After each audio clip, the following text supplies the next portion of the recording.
and upon this rock I... Daghan na nga mga pastor karon sa nagkalain-lain nga mga sikta ang nakasabot na nga ang Catholic Church mao ang tinukod nga simbahan sa atong Ginoo nga si Lord Jesus Christ.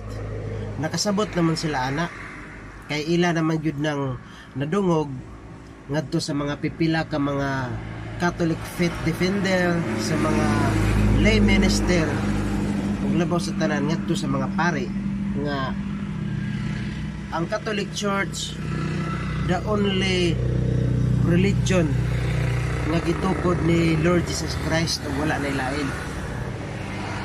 Ubay-ubay ug daghan gyud nga mga pastor ang nakasabot ana, nasabtan gyud nila ana. Nag-eskwela gyud na sila og theology. 4 ka tuig, ang uban 2 ka tuig na ay 6 ka bulan. Nag-eskwela sila ana. Siya ro nga dili gyud nila na masabtan, nasabtan nila na. Pero unsa may hinungdan ngano nga dili man gud sila makabiya sa ila nga sikta nga gipasakupan karon.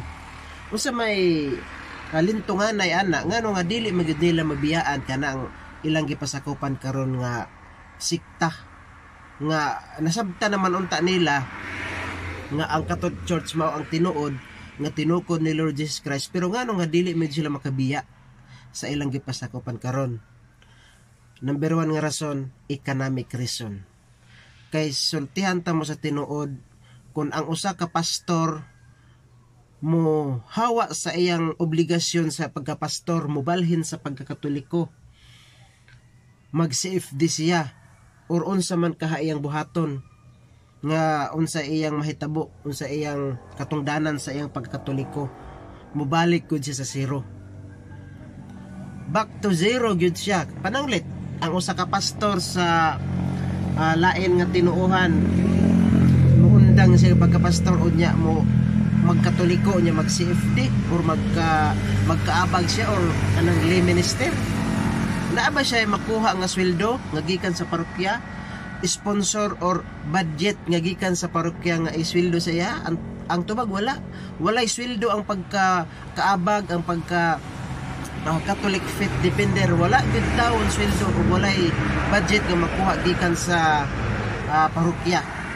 Mao nga ang usa ka pastor bisan og nakasabot na siya nga ang Katoliko may tinuod unya ang iyang gipasakupan nga sikta dili mao, magpabilin gapon siya tungod kay naaman siya makuha nga sweldo.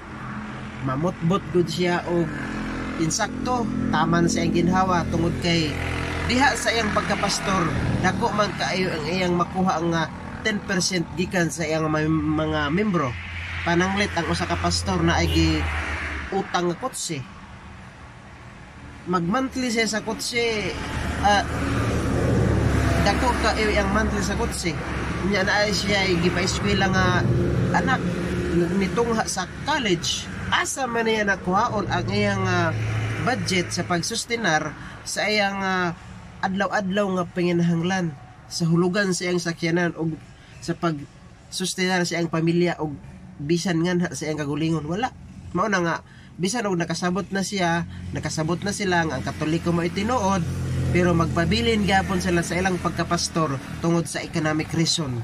Kay sa ilang pagkapastor dako kaayo ang ilang makuha nga kwarta 10% gikan sa ilang mga membro.